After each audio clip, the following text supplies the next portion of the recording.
Pa një ditë të hajrit, po lexoj Kur'an edhe po fal namazin e sabahut. Kam frikë të shkoj në hoxh. Qa më thua? Po mos shko. Përderisa ti fal ke namaz. Aty në sejdë lutë Allahun e lartësuar të ta lehtësoj çdo gjë. Sejdja është vendi ku njeriu është më pranë krijuesit të gjithësisë. Allahu i lartësuar thot në Kur'an: "Ud'uni astajib lakum", lutmuni mua të përgjigjem ju. Lutë Allahun e lartësuar. Zoti i gjithësisë ka në dorë gjithçka. Ai e ndryshon gjendjen tonë, ai e përmirëson gjendjen.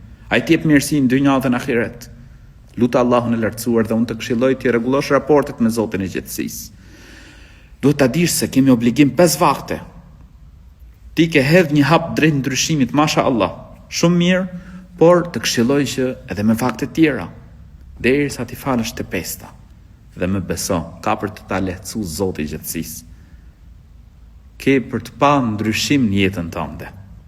Allahu ta lehtësoftë çdo gjë. Amin.